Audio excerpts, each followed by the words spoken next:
సంగతి ఈ సందర్భంగా మనం పూర్తి చేసుకోవాలి. ఈ రోజు ఈ మెదక్ జిల్లాలో పిహెచ్ఎల్ కావచ్చు, పీడిఎల్ కావచ్చు, ఇంగ్లీసైడ్ కావచ్చు, ఈనాడు మనం అభివృద్ధి చేసుకుంటున్న నెట్స్ కావచ్చు, ఇవన్నీ కూడా కాంగ్రెస్ పార్టీ అధికారంలో ఉన్నప్పుడు ప్రధానమంత్రి ఉన్నప్పుడు అభివృద్ధి కార్యక్రమాలు భవిష్యత్తులో కూడా ఈ అభివృద్ధి కార్యక్రమాలను ముందుకు తీసుకెళ్లిన బాధ్యత మా ప్రభుత్వం తీసుకుంటుంది.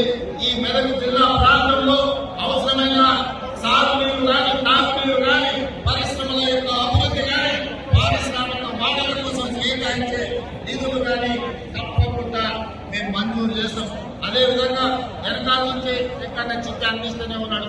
నామన్న చెప్పనే ఇప్పుడు చెక్కన్న చిట్టి ఇస్తూనే ఉన్నాడు. సింగూరు మంచి పర్యాటక ప్రాంతం, సింగూరు నుంచి మంచి జలాలు ఈ రోజు నగరానికి దాహాన్ని తీరుస్తున్నాయి. తప్పకుండా ఈ సింగూరు ప్రాజెక్టులో 100% మంచి టూరిజం మీద, ఎక్కువ టూరిజం మీద ఆ సింగూరు జనాలు, హైదరాబాద్ ప్రజలు ఏదైతే దాహాన్ని తీరుస్తుందో సింగూరు యొక్క అభివృద్ధి కార్యక్రమాలు కూడా నిధులు మంజూరు చేసి ప్రత్యేకమైన సమీక్ష చేసి ఈ అభివృద్ధి కార్యక్రమాలను తీసుకొస్తామని చెప్పి నేను ఈ సందర్భంగా తెలియజేస్తున్నాను. మిత్రులారా, ఈ రోజు ఎన్నికలు ముగిసినాయి. ఇక మనం అభివృద్ధి కార్యక్రమాలు చేసుకోవాల్సిన అవసరం ఉందని మీ అందరి సహకారం ఉండాలి, మీ ఆశీర్వాదం ఉండాలి.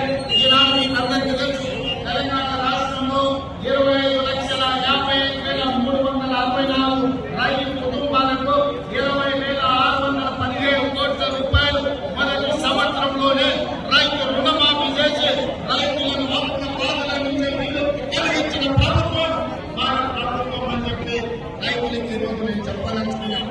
ఇదే కాదు, రైతుకు 24 గంటల ఉచిత విద్యుత్ ఇవ్వడమే కాదు, రైతు భరోసా పథకాన్ని కూడా 10,000 సంవత్సరాలకు ఎకరానికి అన్నింటినీ తీసుకున్నది. రైతు పేదలను కూడా ఇవాళ మన ప్రభుత్వం ఆదుకునే ప్రయత్నం చేస్తుంది. ఇదే కాదు, ఒకనాడు మీకు తెలుసు, ఉరేసుకున్నట్టు ఆనాడు నాయకుడు ఆనాడు ముఖ్యమంత్రి అన్నాడు. ఈనాడు మీ సోదరుడుగా రైతులకు అండగా నిలబడాలని మీరు వరి పండిస్తే చివరి కింద వరకు కొనడమే కాదు, కనీస మద్దతులతో పాటు సరళ బియ్యానికి 500 రూపాయల బోనస్ ఇవ్వాలని ఇవాళ రైతులకు బోనస్ ఇచ్చి ఆత్మగౌరవంతో ప్రతి విధంగా ఈరోజు మన ప్రభుత్వం చర్యలు చేపట్టింది.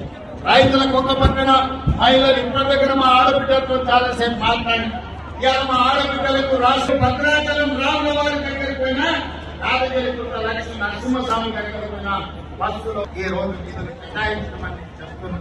అదేవిధంగా సెల్ఫ్ హెల్ప్ గ్రూప్స్, స్వయం సహాయక సంఘాలకు పోయిన సంవత్సరం 20,000 కోట్ల రూపాయలు బ్యాంకులు లింకేజ్ ఇచ్చినాం. ఈ సంవత్సరం కూడా 21,000 కోట్ల రూపాయలు బ్యాంకులు లింకేజ్ ఇవ్వాలని, మా ఆడబిడ్డల్ని 1 కోటి మందిని కోటీశ్వరులను చెయ్యాలని ఈ రోజు కంకణం కట్టుకుని మన ప్రభుత్వం పనిచేస్తున్నది. నిన్ననే శిల్పారామంలో మన ఆడబిడ్డలు చేసిన ఉత్పత్తులను చూడడానికి ప్రపంచంలో ఉండే అందరూ నిన్న శిల్పారామంకి ఆ మహిళలు మిస్ వరల్డ్ కాంపిటీషన్ వచ్చిన మహిళలందరూ ఈ రోజు నిన్న శిల్పారామం దగ్గరకు వచ్చి మా ఆడబిడ్డల ఉత్పత్తులకు కొనుగోలు చేసి ఆడబిడ్డలందరూ కూడా కలిసి ఆనందపడ్డారు.